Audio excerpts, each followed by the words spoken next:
Hello everyone, कसे आहात तुम्ही सर्वजण? तुम्हा सर्वांचं खूप खूप स्वागत आहे आपल्या युट्यूब चॅनल मध्ये. सर्वात पहिलं या सिरीज मध्ये जे की मी घेऊन आलेलो आहे, या सिरीज मध्ये युनिट्स अँड मेजरमेंट हा चॅप्टर घेतला आपण. का? कारण लास्ट इयर किंवा त्याच्या लास्ट इयरचं अनालिसिस जर बघितलं तर एक्झाम मध्ये या चॅप्टरचा इम्पॉर्टन्स जास्त आहे. त्यानंतर एक बेसिक प्रश्न मुलांच्या डोक्यामध्ये येऊ शकतो जे पाहत आहेत. काय बेसिक प्रश्न असेल तर सर हा व्हिडिओ किंवा ही सिरीज नेमकं कोणासाठी आहे? 11च्या स्टुडंटसाठी आहे, 12th का रिपीट करणार? मग 11 12th मध्ये मग सीईटी जेई कोणत्या मुलांसाठी आहे? तर मी न्यूमेरिकल जे आहे किंवा हे जे थेरॉटिकल मी अनालिसिस करत आहे हे सर्व मुलांसाठी व्हॅलिड राहील. ठीक आहे. मग न्यूमेरिकल मध्ये जर मी थोडे हार्ड मिड लेवलचे न्यूमेरिकल घेतले तर मे बी ते मग जेडब्ल्यू मेन साठी किंवा ऍडव्हान्स साठी व्हॅलिड राहतील. ठीक आहे. पण सर्वच्या सर्व lecture from the top to the bottom detail मध्ये प्रिपेअर करायचं. यामध्ये विचार हा नाही करायचा किंवा डाऊट हा नाही घ्यायचा की माझं होईल का नाही, कारण मी ती जिम्मेदारी घेतोय, मी ते कंप्लीट करण्याची जिम्मेदारी घेतोय, तर मी करून घेणारच.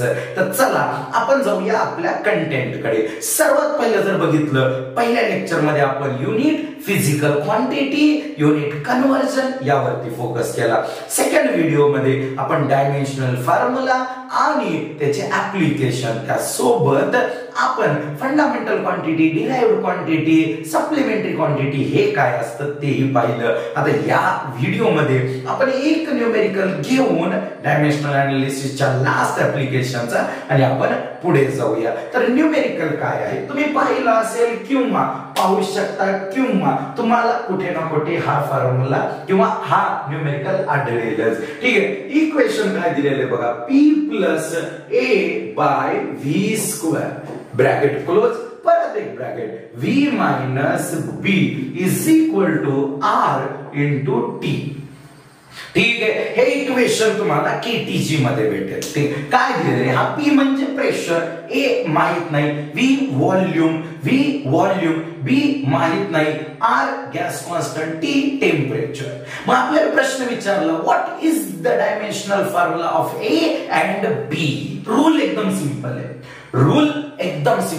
काय सिंपल आहे? तर तुम्ही जर ऍडिशन किंवा सबट्रॅक्शन करत असले तर याचा अर्थ काय होतो?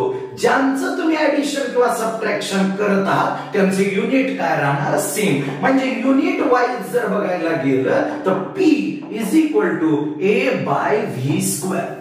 तुम्ही म्हणताल सर P प्रेशर, याचा काय फॉर्म्युला आहे? याचा फॉर्म्युला आहे force upon area. Force upon area म्हणजे फोर्स साठी युनिट येतं KG metre per second square divide by area साठी येतं metre square is equal to हा A, ज्याचे की आपल्याला युनिट आणि डायमेन्शन काढायचे, डिवाइडेड बाय व्हॉल्यूमचा स्क्वेअर, व्हॉल्यूमचे युनिट मीटर क्यूब, त्याचा स्क्वेअर म्हणजे मीटर पॉवर 6. Okay fine. आता बघा 2 आणि इथून 2 4 राहिले, इथं 6 मध्ये 2 कटले, 4 राहिले, हे 4 वरती आले. मग A इज इक्वल टू आपले युनिट काय बनेल? KG metre power 4 into metre म्हणजे KG metre power 5 divided by second square. Dimensional formula काय येणार? बोला M1 L5 T minus 2. Sir मग B चं कसं करायचं? सेम लॉजिक बेटा. ऍडिशन आणि सबट्रॅक्शन आपण कोणाचं करतो? ज्यांचं युनिट सेम आहे. मग आपण म्हणलं युनिट वाईज. कसं? Unit wise volume is equal to B म्हणजे B चं युनिट सरळ मीटर क्यूब. डायमेन्शनल फॉर्म्युला काय येणार? M0 L3 T0. That's all. बघ अशा प्रकारे आपण सॉल्व्ह करतो. यामध्ये मग मल्टिप्लिकेशन, डिव्हिजन वाल्या पण केसेस इन्क्लूड होतात किंवा तुम्ही असं जर म्हणलं ऍडिशन सबट्रॅक्शन तेही इन्क्लूड होऊन जातं. चल पॉज करा आणि घ्या लिहून. आपण जाऊया नेक्स्ट ऍप्लिकेशन कडे यायचं. त्यानंतर जशी ऍप्लिकेशन संपली की त्यानंतर आपण जाऊ सिग्निफिकंट फिगर, राउंडिंग ऑफ कडे, जो की इम्पॉर्टंट आहे. यावेळेस जेडब्ल्यू ऍडव्हान्सला सिग्निफिकंट फिगर वर क्वेश्चन आला होता. ठीक आहे. मग आता यामध्ये आपण डिस्कशन नेक्स्ट ऍप्लिकेशन किंवा यामध्येच असं कन्सिडर केलं तरी चालतंय. तर चौथा पॉइंट ठीक आहे. पहिलं ऍप्लिकेशन तुम्हाला माहित होतं कॉन्स्टंटचा डायमेन्शनल फॉर्म्युला काढणं, दुसऱ्यामध्ये इक्वेशन बनवणं, तिसरा जे की ऍडिशन सबट्रॅक्शन, आणि चौथा म्हणजे आता पहा तुम्ही की समजा साइन च्या ब्रॅकेट मध्ये आपण म्हणलं ओमेगा टी आहे, ठीक आहे, किंवा साइन किंवा कॉस च्या ब्रॅकेट मध्ये आपण म्हणलं के एक्स आहे, ठीक आहे. मग आता या वेळेस लॉजिक काय वापरायचं? मला एक गोष्ट सांगा राजांनो, साइन 30 आन्सर काय येणार 1/2. सर 1/2 ला युनिट येतं का? नाही. म्हणजे ही टोटल जी क्वांटिटी आहे किंवा हे जे टोटल इक्वेशन आहे हे डायमेन्शनलेस आहे. मग डायमेन्शनलेस आहे, ओके, मग समजलं सर. फॉर एक्झाम्पल आपल्याला जर असं म्हणलं असेल x = sin ओमेगा टी, याचा अर्थ काय होतो की x ज्यांच्यावर डिपेंड करतोय तर त्यांना बिलकुल डायमेन्शन नाही, म्हणजे x स्वतः युनिटलेस ऍज वेल ऍज डायमेन्शनलेस राहील. बरं, काही अडचण नाही. मग सर आपल्याला प्रश्न आहे, हा जो ओमेगा दिसतोय W सारखा, तर त्याचं युनिट काढायचंय. मग राजांनो तुम्ही कधीही लक्षात ठेवा, जेव्हा तुम्ही साइन कॉस टॅन च्या मध्ये जेव्हा तुम्ही व्हॅल्यू ठेवता तर ती कोण असते? तर ती असते अँगल. टोटल बरं का, ओनली ओमेगा किंवा ओनली टाइम नाही, टोटल कोण असतं? अँगल. अँगलचं युनिट सर, अँगलचं युनिट रॅडियन. बरं, रॅडियनचा डायमेन्शनल फॉर्म्युला सर तो डायमेन्शनलेस आहे, युनिट आहे पण डायमेन्शन नाही. म्हणजे इथे एक छान स्टेटमेंट बनेल, काय बनेल? ऑल डायमेन्शनलेस क्वांटिटीज आर, काय म्हणू शकतो? All dimensionless quantities are not unitless. ठीक आहे, म्हणजे मला आठवायला टाइम लागला का बरं? कारण मी आधी कोणतं स्टेटमेंट बोलायचंय हे विचार करत होतो. बघा कसं सांगणार होतो मी, all unitless quantities are dimensionless, ज्यांना युनिटच नाही. For example stress, refractive index, relative density, जे रेशो असतात त्यांना युनिट बिलकुल नाही. ज्या युनिटलेस आहेत त्या डायमेन्शनलेस आहेत ऑब्विसली. पण अशा पण काही क्वांटिटी आहेत ज्यांना की युनिट आहे पण डायमेन्शन नाही. मग काय स्टेटमेंट येणार? All unitless quantities are dimensionless but all dimensionless quantities are not unitless. मग रेडियनचा डायमेन्शनल फॉर्म्युला काय येतो? m0 l0 t0. ठीक आहे, मग रेडियन हे युनिट कोणाचं आहे? ओमेगा टी चं आहे. ठीक आहे, जे की इक्वल टू डायमेन्शनलेस आहे. मग ओमेगा जशास तसं ठेवलं, टी टाइम आहे, टाइमचा dimensional formula t1 = m0 l0 t0. t1 ला पलीकडे पाठवलं ओमेगाचा डायमेन्शनल फॉर्म्युला भेटला t-1. ओके, तुम्ही म्हणतात सर तुम्ही हे मेन्शन केलं नव्हतं की टी कोण आहे, की हा मेन्शन केलं. इथं x कोण आहे? x आहे डिस्टन्स. Very good. चल मग आता ह्याला सॉल्व्ह करायचे. कसं जाणार? तर सर सिंपल आहे, तुम्ही आत्ताच बोलले कॉस साइन टॅन कोणीही असू द्या, त्यांच्या ब्रॅकेट मध्ये जो असेल तर तो असणार डायमेन्शनलेस. युनिटलेस नाही म्हणायचं, डायमेन्शनलेस. के च तर आपल्याला माहित नाही, x डिस्टन्स आहे म्हणजे येणार l1 = m0 l0 t0. l1 पलीकडे गेला तर k चा डायमेन्शनल फॉर्म्युला l-1. अशा प्रकारे एक सुंदर आणि नवीन कन्सेप्ट आपण इथे डिस्कस केला. तर पॉज करा, चला पॉज करा, घ्या लिहून. मग याच्यामध्ये या चौथ्या ऍप्लिकेशन मध्ये आपण जाणार आहोत एक्सपोनेन्शियल टर्म किंवा लॉगॅरिथमिक टर्म.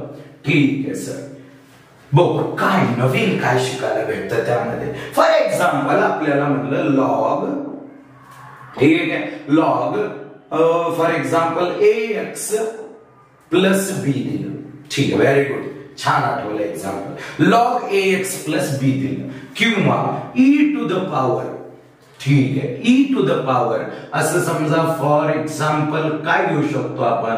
तर k इंटू टी दिलं किंवा kt².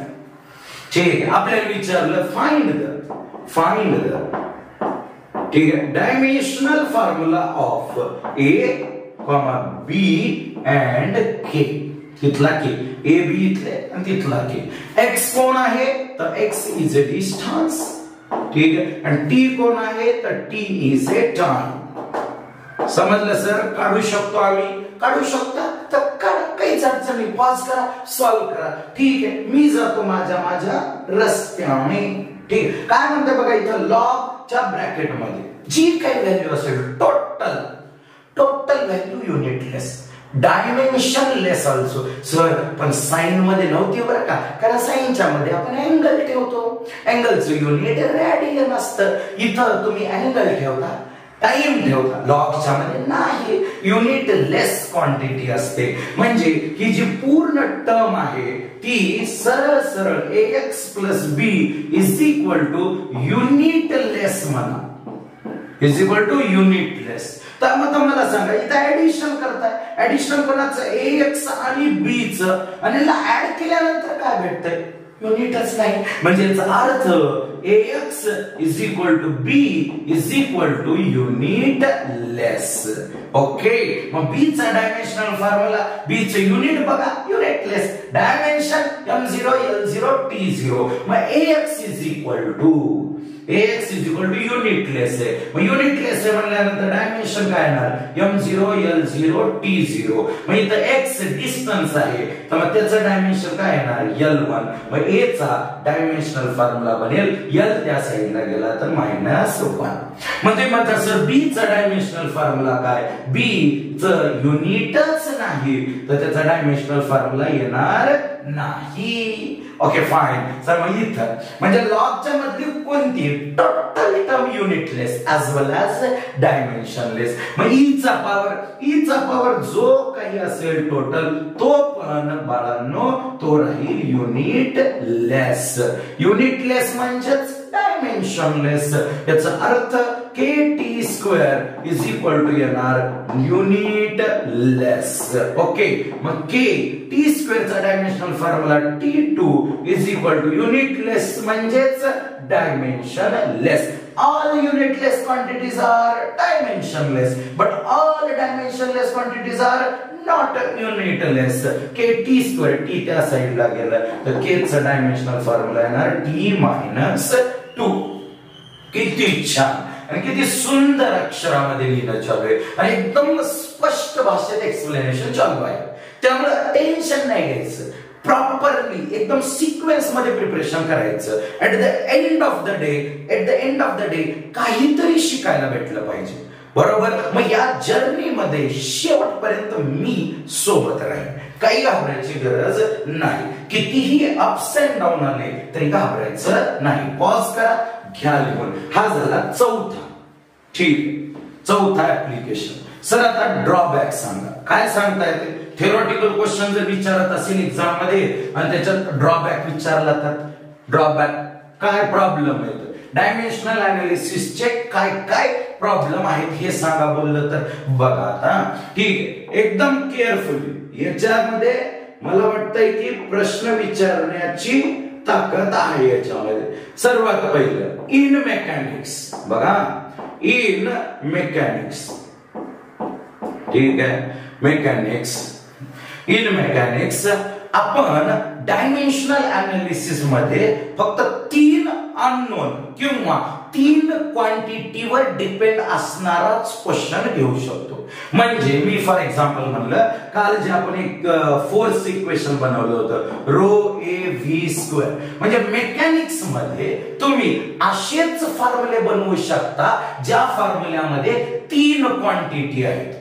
3 अननोन म्हणलो मी, ठीक आहे. का बरं अननोन म्हणलो, का शब्द 3 मी अननोन साठी वापरला, कारण जेव्हा फोर्स या 3 डिपेंड करतो तेव्हा आपण इथं ABC लिहिलं होतं, म्हणजे 3 अननोन होते. आणि तुम्ही ऑब्झर्व केला असेल तिथं 3 अननोन जेव्हा आपण फाइंड आउट केले तेव्हा LHS is equal to RHS केल्यानंतर इकडचा मास तिकडचा मास बॅलन्स केला, इकडची लेंथ म्हणजे लेफ्ट साइडची लेंथ राईट साइडच्या लेंथचे पॉवर बॅलन्स केले आणि आपण लेफ्ट आणि राईट दोन्ही साइडच्या टाइमचे पॉवर बॅलन्स केले होते.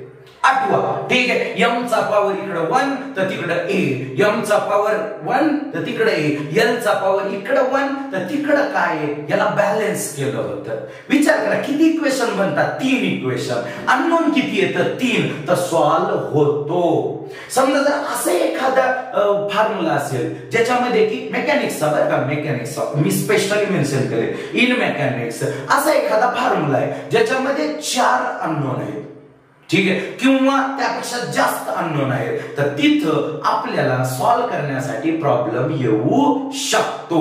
का बरं, कारण आपल्याकडे मेकॅनिक्स मध्ये m, l आणि t असे 3च जे आहेत काय फंडामेंटल क्वांटिटी, ज्यांची की पॉवर LHS = RHS करून आपण 3 इक्वेशन बनवतो. जर इथं 4 क्वांटिटी असत्या, मी म्हणतो समजा इथं आणखीन एक क्वांटिटी असती, तर याचा पॉवर काय आला असता, d. मासचं एक इक्वेशन आलं असतं, लेंथचं, टाइमचं, 3 इक्वेशन, अननोन किती, 4. मग हे पॉसिबल झालं नसतं. हा ड्रॉबॅक आहे डायमेन्शनल अनालिसिसचा, ठीक आहे. दुसरा ड्रॉबॅक काय की फॉर एक्झाम्पल असं म्हणलं की स्पीडचा डायमेन्शनल फॉर्म्युला काय, L1t-1.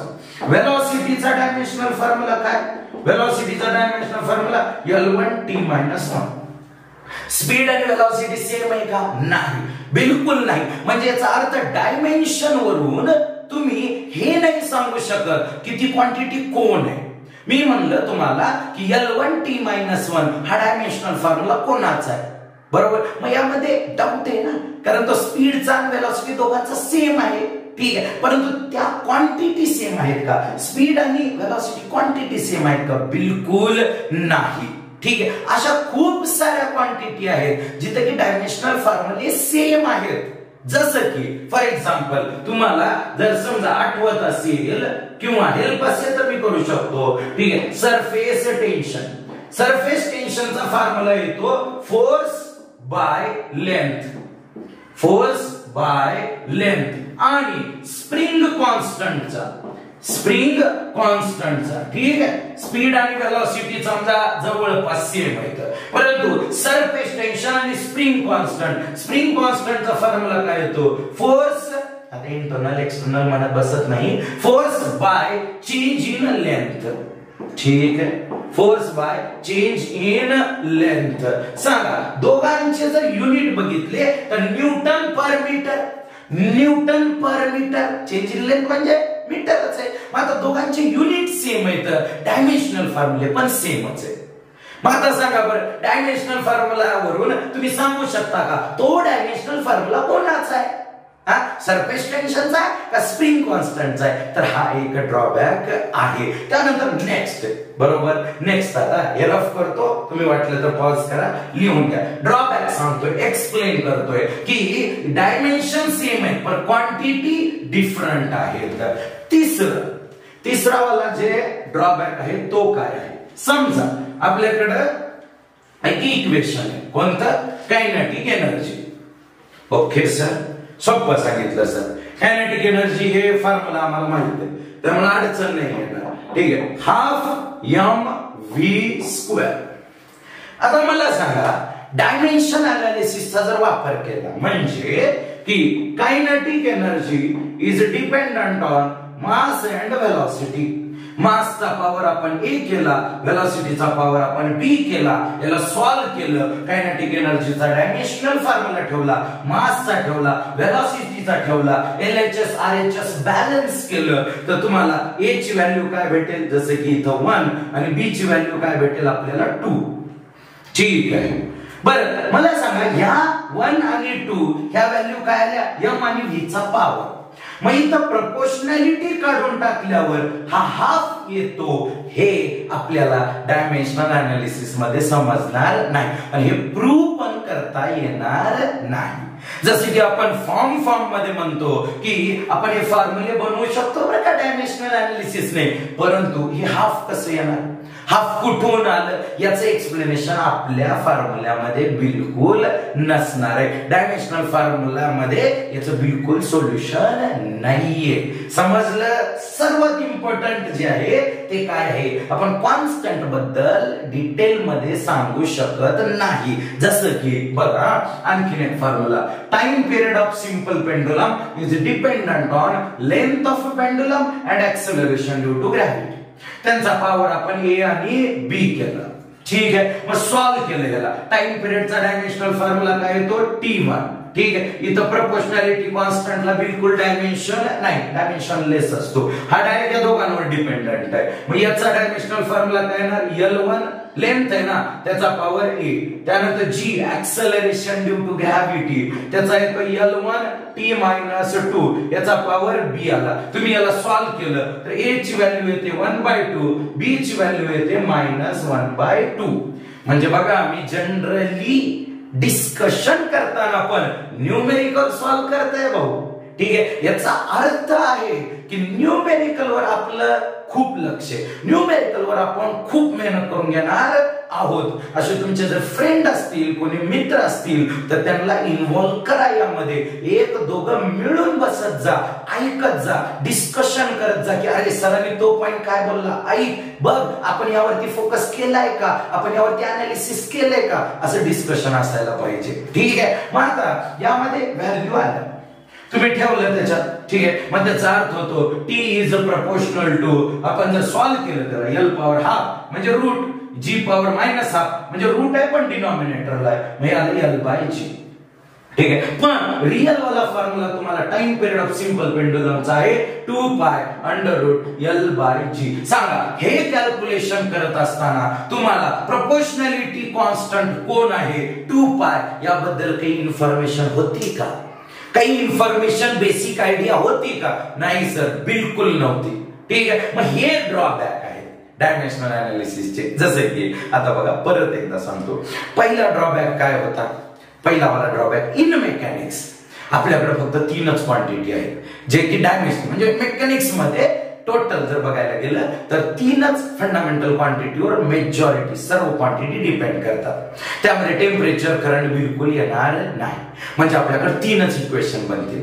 म्हणजे डायमेन्शनल अनालिसिसचा वापर करून तुम्ही तेच फॉर्म्युले बनवू शकता ज्या फॉर्म्युल्यांमध्ये बोला 3च क्वांटिटी आहे. जसे की फोर्स ρ(a)v², म्हणजे फोर्सचा formula, force is dependent on rho area velocity. समजा असं असतं, force is dependent on x y z w, 4 क्वांटिटीवर फोर्स डिपेंड करतो. तर तिथं सॉल्व्ह करता येणार नाही. मग सर जर असं दिलंच, इंटेन्शनली सर दिलाच क्वेश्चन की चला 4च क्वांटिटी येतात आणि सॉल्व्ह करा. Okay fine, let's go, solve करा. असं जर म्हटलं तर बघा घाबरायचं नाही, बिलकुल घाबरायचं नाही. आपल्याकडे एक क्वेश्चन आहे त्याच्यावर. क्वेश्चन काय आहे तर कालच जनरली डिस्कशन करणार होतो मी, परंतु काल आपला टाइम झाला त्यामुळे राहील. ठीक आहे, तर क्वेश्चन यावेळेस 2025 ला नीट मध्ये आलेला जो प्रश्न आहे तो प्रश्न बघा. त्यामध्ये खूप साऱ्या गोष्टी काही दिलेल्या आहेत. ठीक आहे, वाचत बसत नाही मी, परंतु तुम्हाला डायरेक्ट बोर्डवरती लिहून दाखवतो. कोणता क्वेश्चन बाळांनो लक्ष असू द्या, कोणता क्वेश्चन तर नीट 2025 चा. ठीक आहे सर, मग काय क्वेश्चन होता तर तिथं प्रश्न असा होता की टाइम पिरियड म्हणजे time is proportional to s⁴ ठीक आहे, नेक्स्ट a⁴ प्रॉपरली लिहिताय, स्लो लिहिताय कारण आपल्याकडून मिस्टेक होणे, ρ⁴ ठीक आहे, अँड r⁴ ठीक, काही अडचण नाही. क्वेश्चन मध्ये आपल्याला अल्फा बीटा गॅमा यांच्या व्हॅल्यूज विचारलेल्या आहेत. अल्फा बीटा गॅमा आणि डेल विचार करा. ठीक आहे, टाइम पिरियड हा सरफेस टेन्शन, एरिया, डेन्सिटी आणि हा रेडियस आहे. आर म्हणजे रेडियस आहे. हे सगळे मेकॅनिक्सचे कार्य करतील. ठीक आहे, आता तुम्ही याच्यात जर डायमेन्शनल फॉर्म्युले पुट केले तर तुम्हाला एक गोष्ट सांगू का, सांगू का, ऐकताय का?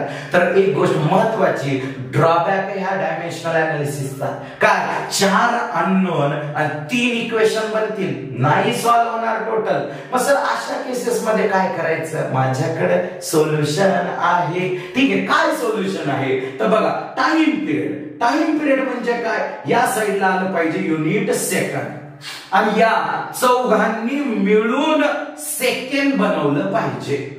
ठीक आहे, प्रोपोर्शनॅलिटीच्या जागी इक्वल साइन घेतो. तुम्ही म्हणता सर कसं बनवतील बरं चौघा? ते कसं कळणार बरं? इकडे लक्ष दे. म्हणून तर म्हणलं माझे लेक्चर बघा.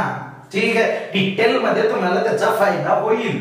आर रेडियस, रेडियस लेंथ आहे मीटर, तिथं सेकंड नाही. डेन्सिटी मास बाय व्हॉल्यूम, तिथंही सेकंड नाही. ठीक आहे सर, मग हा वाला एरिया, एरिया मध्ये कुठं सेकंड असतो सर? आता कसं? तर सरफेस टेन्शन थोड्याच वेळापूर्वी फॉर्म्युला बघितला, force by length. Force by length म्हणल्यावर force by length S is equal to force. Force unit काय येतं? KG metre per second square divided by metre length आहे ना, म्हणजे metre metre cancel, KG per second square. Okay, चला घ्या लिहा इथं केजी पर सेकंड स्क्वेअर आणि याचा पॉवर आहे अल्फा. बाकी कोणालाही बघितलं तरी त्याच्याकडे बिलकुल सेकंड नाही. आन्सर टिक करायला सोपं जातं राजांनो, ऐका तुम्ही. ठीक आहे, खूप साऱ्या अशा मेथड आपण सांगू ऍट द एंड पर्यंत. मग आता सेकंड पाहिजे, पण इथं सेकंड डिनॉमिनेटरला आहे. डिनॉमिनेटरला म्हणल्यानंतर मला अल्फाची व्हॅल्यू काय घ्यावी लागेल? मायनस घ्यावी लागेल. अल्फाची व्हॅल्यू जर मी मायनस घेतली तर इक्वेशन पलटी मारेल. पलटी मारलं, सेकंड स्क्वेअर वरती गेला, पण मला ना इकडे लेफ्ट हँड साइडला ना ओनली सेकंड पाहिजे. इथं सेकंड स्क्वेअर आहे. ठीक आहे, मग सेकंड स्क्वेअर आहे, मग त्याला काय करणार? मला रूट घ्यावं लागेल, म्हणजे अल्फाची व्हॅल्यू घ्यावी लागेल -हाफ. झाला, 50% गेम संपला इथंच. ठीक आहे, असं नाही म्हणत आहे की हा पेपर इझी होता, बिलकुल नाही म्हणत आहे मी. पेपर टफ होता, स्टुडंटच्या पॉइंट ऑफ व्ह्यूने, फॅकल्टीच्या पॉइंट ऑफ व्ह्यूने पेपर टफ होता, पण त्यामध्ये यांनी दिमाग लावला, पेपरवाल्यांनी दिमाग लावला की मुलांना शॉर्ट मध्ये पण आन्सर बनलं पाहिजे. ठीक आहे, मग आता अल्फाची व्हॅल्यू -हाफ बनवली. ऑप्शन बघितले आपण, ऑप्शन मध्ये 2 ऑप्शन आहेत जिथं की अल्फाची व्हॅल्यू -हाफ आहे. ठीक आहे, मग आता कसं करायचं सर? अल्फाची व्हॅल्यू -हाफ भेटली तर ज्या 2 ऑप्शन मध्ये अल्फाची व्हॅल्यू -हाफ आहे त्या 2 इक्वेशन मध्ये बीटाची व्हॅल्यू -1 आहे. म्हणजे बीटावर बिलकुल काम करायची गरज राहिलेली नाहीये बाळांनो. ठीक आहे, मग सर नेक्स्ट सांगा आता काय करायचं? बघा, तुम्ही इथं अल्फाला -हाफ केल्यामुळे केजी खाली आलाय आणि केजीचा पॉवर किती बनलाय? हाफ. ठीक आहे, मग आता इथं डेन्सिटी कडे जर बघितलं तुम्ही तर डेन्सिटी मध्ये केजी आहे वरती. ठीक आहे, आणि इकडे काय डेन्सिटी? सरफेस टेन्शन मध्ये केजी कुठे आहे? डिनॉमिनेटरला, तो पण स्क्वेअर रूट मध्ये. मग सर काय करायचं या केस मध्ये? तर इथं जर समजा फॉर एक्झाम्पल तुम्ही इथं केजीचा पॉवर बघितला तर केजीचा पॉवर अल्फा आहे, म्हणजे केजीचा पॉवर किती? -हाफ आहे. ठीक आहे, तर तुम्ही इथं डेन्सिटीच्या फॉर्म्युल्यामध्ये केजी पर मीटर क्यूब मध्ये गॅमाची व्हॅल्यू काय ठेवणार? गॅमाची व्हॅल्यू ठेवा तुम्ही हाफ. म्हणजे काय? केजीचा पॉवर हाफ, इथं केजीचा पॉवर -हाफ, कॅन्सल. तुम्ही म्हणता सर केजी काउंट कॅन्सल करायचं? आपल्याला इकडे नाही पाहिजे, तो या साईडला आपल्याला तो नाही पाहिजे. मग आता जर आपण ऑप्शन बघितले तर गॅमाचे 2 ऑप्शन आहेत, एक आहे +हाफ आणि दुसरा आहे -हाफ. संपला, गेमच ओव्हर झाला. +हाफ आपला आन्सर येत आहे. ठीक आहे, मी असं नाही म्हणत आहे की क्वेश्चन सोपा आहे, तर एक्झाम झाल्यानंतर 3, 4 किंवा 2 महिन्यानंतर आन्सर सांगणं हे इझी टास्क आहे. कोणीही सांगू शकतं की हा पेपर सोपा होता, तो पेपर सोपा होता, पण एक्झाम मध्ये त्या दिवशी जो विद्यार्थी एक्झाम मध्ये बसलाय त्याची परिस्थिती समजणं गरजेचं आहे, त्याची मेंटल स्टॅबिलिटी समजणं गरजेचं आहे. 100 वेळेस आपण म्हणतो की डायमेन्शनल अनालिसिसचा ड्रॉबॅक आहे काय, की मोर दॅन 3 क्वांटिटी जर असतील तर आपण त्याला सॉल्व्ह करू शकत नाही. मग कसं सॉल्व्ह करायचं? मग ऑप्शन वरून सॉल्व्ह करायचं. बाय युजिंग द ऑप्शन त्याला अनालिसिस करायचं, ऑप्शनचा सहारा घ्यायचा. 4 ऑप्शन पैकी एक ऑप्शन आपलं करेक्ट आहे तर त्याचा वापर करायचा. बघा, घ्या, पॉज करा, शांततेत याचं आन्सर लिहून घ्या.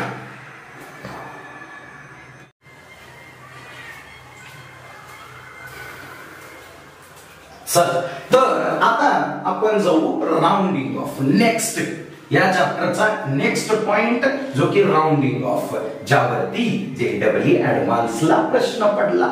हो कसं बरं झालं, मग एक्झाम सोपी असेल नाही राजा. ठीक आहे, JEE ऍडव्हान्सचे क्वेश्चन त्या क्वालिटीचे असतात, त्या लेवलचे असतात. ठीक आहे, आपण एका क्वेश्चन वरून त्या एक्झामला जज करू शकत नाही. ठीक आहे, किंवा आपण त्या लेवलला नाहीच बनलोय की आपण एखाद्या एक्झामला जज करू. आपण प्रिडिक्ट नाही करू शकत, आपण जज कसे करणार. ठीक आहे, आपण असं थोडी ना म्हणू शकणार याला जमत नाही, त्याला जमत नाही, यांना जमतं त्यांना जमतं, काहीच नाही. प्रिपरेशन करत राहणे. ठीक आहे, समोर आलेल्या प्रॉब्लेमला सॉल्व्ह करणे. कधीच मी ना जे विद्यार्थी प्रामाणिक अभ्यास करतात, रँक त्याचा चांगला येतोच. ठीक आहे, पण प्रामाणिक अभ्यास करणारे विद्यार्थी कधीच म्हणत नाही सर किती वेळ फिजिक्स करू, सर 2 तास करू कधी डेली, म्हणजे माझं स्ट्रॉंग होईल का. नाही राजा, दररोजचा टार्गेट कंप्लीट होईपर्यंत अभ्यास कर. ठीक आहे, दररोजचं काय टार्गेट ठेवणार आहे आपण. सर 50 न्यूमेरिकल दररोजचं टार्गेट ठेवू का. यस बॉस, जबरदस्त. 50 न्यूमेरिकल दररोज सॉल्व्ह कर. नाही, चॅलेंज देऊन सांगतो.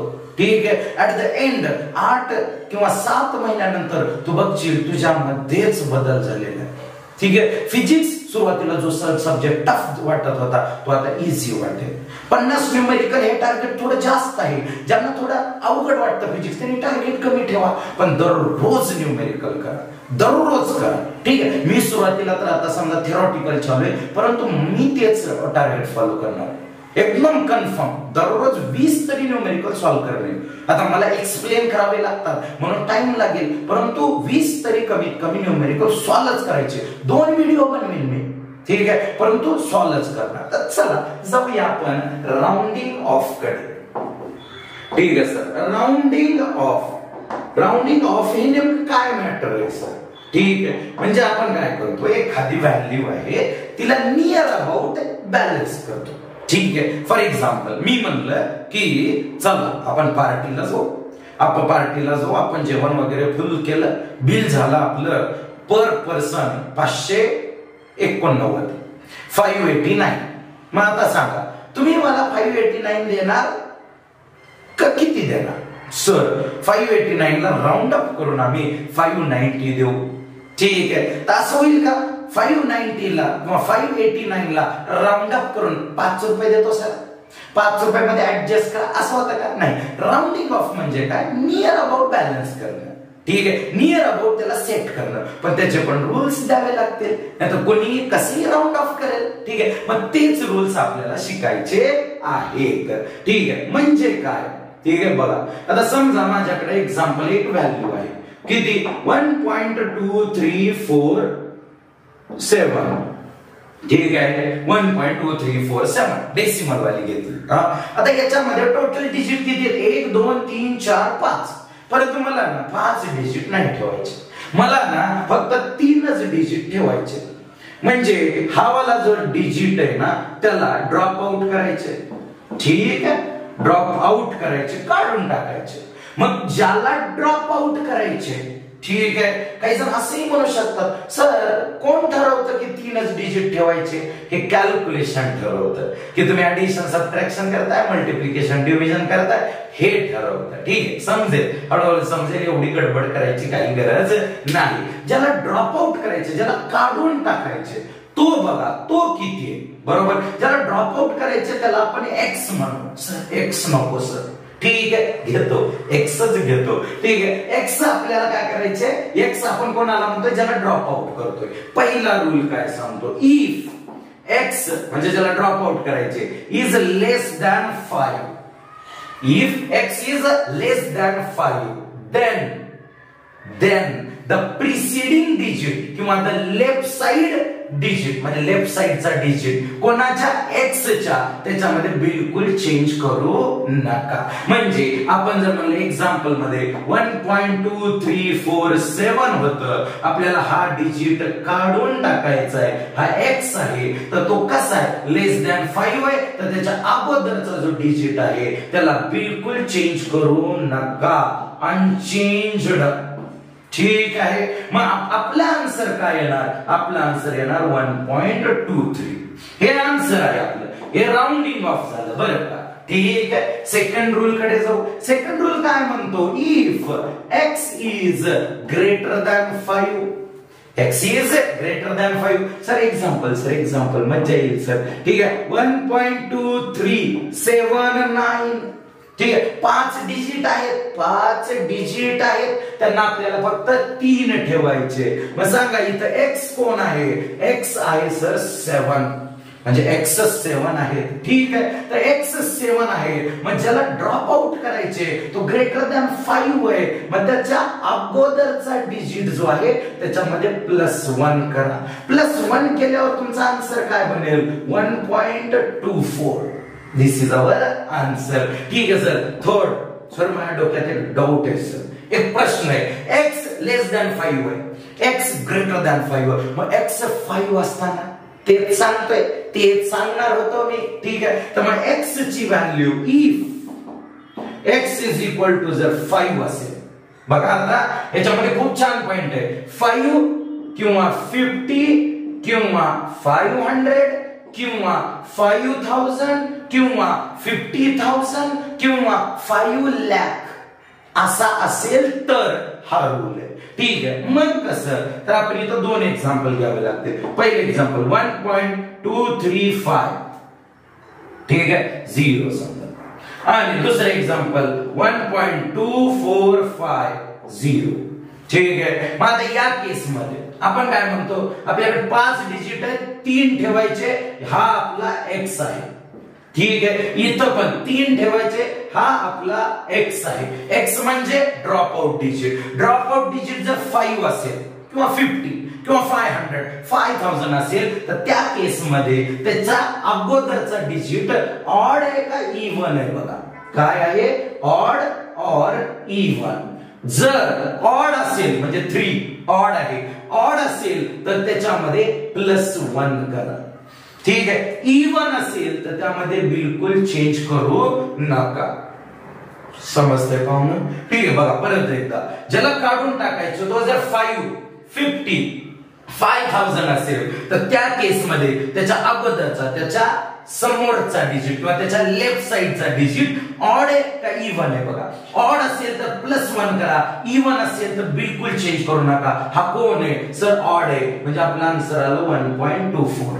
ठीक आहे सर. या ठिकाणी बघा, ज्याला काढून टाकायचं तो 5 आहे, त्याच्या अगोदरचा कोण आहे? त्याच्या अगोदरचा इव्हन आहे. इव्हन असल्यावर त्याच्यामध्ये चेंज करायचा का? बिलकुल नाही, त्याच्यामध्ये ऍडिशन 0 ची, म्हणजे फायनल आन्सर आलं 1.24. ठीक आहे, आता बघा माझा एक अनालिसिस सांगू का? जनरली साईडला थांबतो, तुम्ही पास करून लिहा किंवा असंच लिहा. ठीक आहे, तुमच्या डोक्यामध्ये खूप प्रश्न येतात की सर असं असेल तर, सर तसं असेल तर, सर याला काय लिहायचं, सर त्याला काय लिहायचं. अशा केस मध्ये ना तुम्ही मला कमेंट बॉक्स मध्ये मेन्शन करा, मी लगेच आन्सर देऊन टाकतो. ठीक आहे, सर 0.5 ला राऊंड अप करायचे तर त्याचा आन्सर किती आहे? किंवा सर 1.005 आहे, त्याला केलं तर काय येईल? तुम्ही काहीही विचार.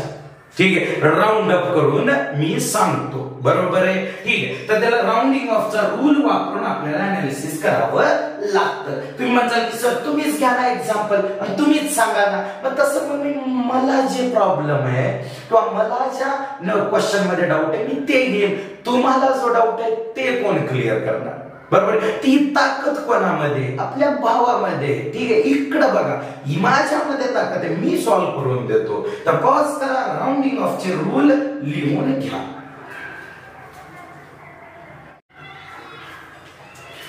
तर झालं हे लिहून. तर आता बघा सिग्निफिकंट फिगर बाकी आहे. ठीक आहे, त्यानंतर आपण एरर मध्ये एंटर करणार. ठीक आहे, एरर सिग्निफिकंट फिगर यांना कंबाईन मध्ये आपण डिस्कशन करू. हे आपलं 3rd लेक्चर. ठीक आहे, थोडा टाइम लागू शकतो, परंतु शांततेत जाऊ द्या. तुमचं प्रिपरेशन झालं पाहिजे. ज्या मुलांना झालेले त्यांनी थोडं फास्ट फॉरवर्ड मध्ये बघायचं. नेक्स्ट लेक्चर मध्ये मी एरर आणि सिग्निफिकंट फिगर या दोन्ही पॉइंटला खतम करतो. त्यानंतर मी वर्नियर कॅलिपर स्क्रू गेजचं बनवेन, परंतु त्याला थोडा टाइम देईन आणि मी न्यूमेरिकलला फोकस करणार आहे. तुम्ही सांगा कोणत्या बुक मधले न्यूमेरिकल सॉल्व्ह करायचे युनिट्स अँड मेजरमेंट साठी कमेंट बॉक्स मध्ये सांगा किंवा मला डीएम करा. तुम्ही ज्या पद्धतीने बोलसाल त्या पद्धतीने आपण लेक्चर घेऊ. ठीक आहे. अशा प्रकारे शेवटपर्यंत व्हिडिओ बघितल्याबद्दल तुमचे खूप आभार. सबस्क्राईब करा, फ्रेंड्सला शेअर करा, लाईक करा अशा नवीन नवीन आणि सुंदर सुंदर व्हिडिओ साठी. Thank you very much.